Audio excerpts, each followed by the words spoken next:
Get ready for a potentially explosive Ligue 1 clash this Saturday. Auxerre faces Monaco, and the history books tell a brutal tale. Monaco has absolutely dismantled Auxerre in their last 6 encounters, often orchestrating a 3-goal avalanche or more. So, the burning question is, can Auxerre finally summon a home miracle to turn this dominant tide? Or are we in for yet another Monaco masterclass, a true festival of goals? Let's dissect the key facts and uncover the betting pulse.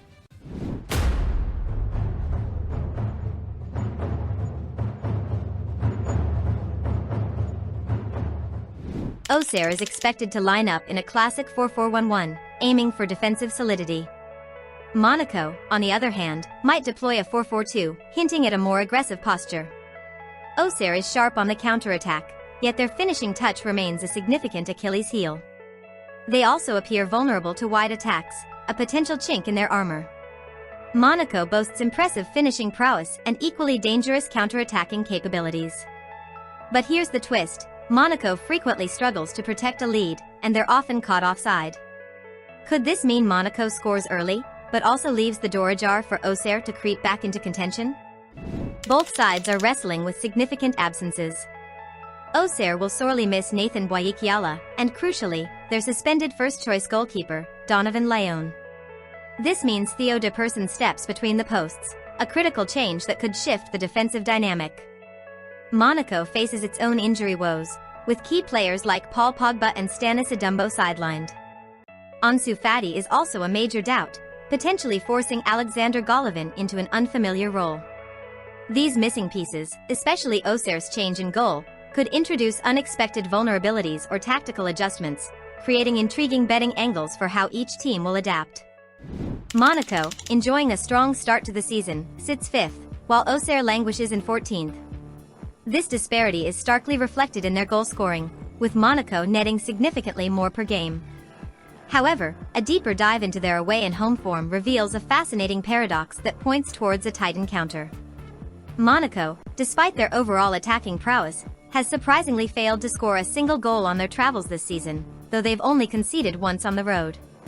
Similarly, Auxerre boasts an impeccable defensive record at home, yet they've managed to find the net just once in front of their own fans.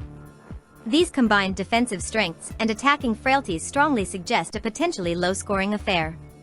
It's worth noting Monaco's overall efficiency in front of goal. They convert a high percentage of their shots into goals, but this clinical edge has yet to translate to their away fixtures. Adding another layer to Auxerre's style of play, they frequently incur yellow cards. Auxerre's recent form paints a clear picture of their struggles away from home, marked by 2 consecutive defeats. They succumbed to narrow 1-0 and then a 3-1 loss in those outings, alarmingly conceding within the first half of both matches. Their sole victory this season was a slender 1-0 triumph at home against Lorient. Interestingly, they secured a coveted clean sheet in that home fixture, but their own goal didn't arrive until the second half. This pattern reveals an Auxerre side that might be slow to ignite offensively, particularly in the first half, but possesses a determined defensive resolve when playing on their own turf. Could their home defense be the ultimate test for Monaco's potent attack? Monaco's recent outings highlight a stark Jekyll and Hyde performance. At home, they've been an unstoppable force, securing 2 decisive victories, each punctuated by multiple goals. They frequently seize control early, often leading by the halftime whistle in these home encounters. Their only recent setback came on the road against Lille, a narrow 1-0 defeat where their typically prolific attack remained frustratingly silent. This distinct pattern suggests Monaco transforms into a dominant, early-scoring machine at home. However, away from their familiar stadium, their matches have proven significantly tougher, with their goal-scoring touch mysteriously vanishing. Will this away-day struggle persist against Auxerre's sturdy home defense? Diving into the general statistics, Auxerre remains a team that struggles for goals, averaging significantly less than 1 per game. At home, they manage to find the net around once per match and, astonishingly, have conceded 0 goals. Yet, away from home, they've allowed a couple of goals per game. Monaco, conversely, is a high-octane attacking unit, averaging 2 goals per match. But here's the colossal anomaly. Monaco has scored 0 goals in their away games this season, while conceding just 1. This is a pivotal point for any astute bettor. Monaco struggles profoundly to find the net on the road, while Auxerre presents an unyielding defensive wall at home. Does this set the stage for an incredibly tight encounter, where goals could truly be at a premium? The head-to-head history is not just clear, it's a blaring siren. Monaco has swept all 6 of their recent meetings against Auxerre, showcasing an undeniable, complete dominance. Many of these clashes haven't just been wins, they've been goalfests, with Monaco often netting multiple times. Furthermore, Monaco frequently starts these games with explosive intent, regularly taking an early lead by halftime. They've averaged more than 1 goal in the first half of these encounters. Auxerre, meanwhile, has struggled immensely, failing to win or even score in the first half against this formidable opponent. Does this historical juggernaut simply roll on, pointing strongly towards another Monaco victory and perhaps an early advantage? Let's zoom in on the goal statistics in these direct battles. Monaco has unleashed a veritable avalanche of 17 goals against Auxerre, while remarkably, conceding only 6 in return. Auxerre, conversely, has mustered a mere 6 goals while shipping 17. This immense goal difference starkly underscores Monaco's overwhelming attacking superiority in this particular fixture. And look at the first half, Monaco has repeatedly scored numerous goals, conceding a paltry few. Auxerre struggles profoundly, both in finding the net and defending, especially within the opening 45 minutes. This consistent historical data doesn't just suggest, it shouts about Monaco's consistent scoring power against Auxerre, often igniting early. Can Auxerre withstand this historical onslaught? When we stack up the players by height, defenders and forwards appear fairly evenly matched across both squads. However, Monaco boasts a significantly taller goalkeeper, towering a full 5 centimeters above Auxerre's. Conversely, Auxerre's midfielders are notably taller than Monaco's, by an average of 4 centimeters. Imagine the implications. Auxerre might command an aerial advantage in the midfield battles, making them potent on second balls. Monaco's taller keeper, meanwhile, could be a formidable presence in the box, dominating crosses and set pieces. Could this battle of aerial prowess sway crucial moments and impact corner statistics? Examining the average ages, both teams field defenders around 25 years old. Interestingly, Monaco's goalkeeper brings more experience to the table, at 31 years old, compared to Auxerre's 28-year-old shot stopper. Monaco also leans towards younger forwards, averaging around 21, which could translate to more explosive pace and relentless energy up front. Auxerre's midfield is slightly younger, perhaps offering a different kind of dynamism. Could these subtle age disparities, offering Monaco a more seasoned presence in goal and a quicker attack, become crucial factors in the game's unfolding narrative? Comparing player ratings, Monaco clearly holds an edge, generally showcasing a stronger defensive line and a more highly rated midfield than Auxerre. Their defenders are statistically superior, and their midfielders demonstrate a noticeable advantage in overall quality. Intriguingly, Auxerre's forwards are rated slightly higher than Monaco's, hinting at individual brilliance despite team struggles. Both goalkeepers, surprisingly, have similar ratings.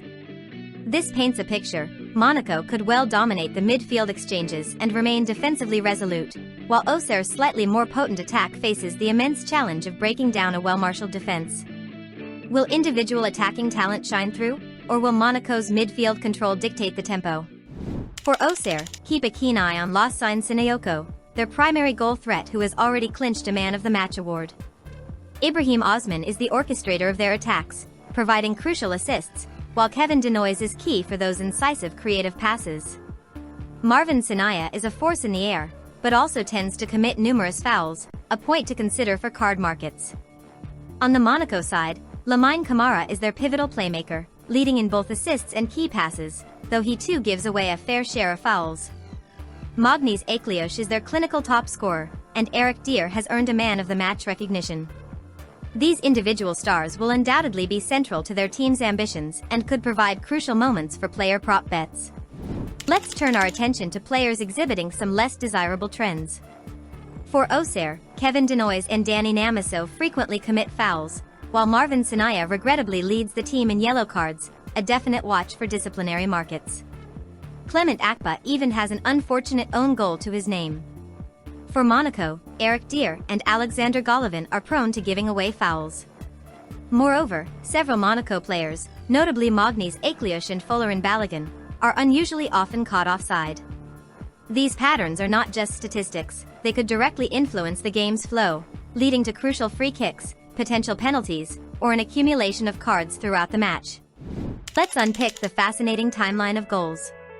Auxerre exhibits a troubling pattern of conceding early, often within the first 10 minutes, and then again around the 20 to 30-minute mark. Their rare goals tend to arrive in the middle segments of each half. Monaco, in sharp contrast, scores with a remarkable consistency throughout the entire game, from the opening whistle to deep into injury time. However, here's a critical insight: Monaco also has a tendency to concede late goals, particularly between 60 and 80 minutes, and even after 90 minutes. This suggests Auxerre is acutely vulnerable to an early blow, while both teams have the potential for late-game drama, offering intriguing possibilities for betting on specific goal-scoring periods. Finally, let's scrutinize the total goals statistics, a cornerstone for many bettors. Auxerre's matches this season overwhelmingly lean towards the under 2.5 goals market, with the vast majority of their games seeing fewer than 3 goals in total. Only a solitary match has defied this trend. Monaco, however, is a different beast entirely, consistently involved in goal-laden encounters. A significant 2/3 of their games have sailed over 2.5 total goals, and a good portion even breached the 3.5 mark. This creates an absolutely fascinating contrast. Auxerre typically orchestrates low-scoring affairs, while Monaco is the architect of high-scoring spectacles. This match truly becomes a captivating test of which powerful trend will ultimately prevail for the total goals market.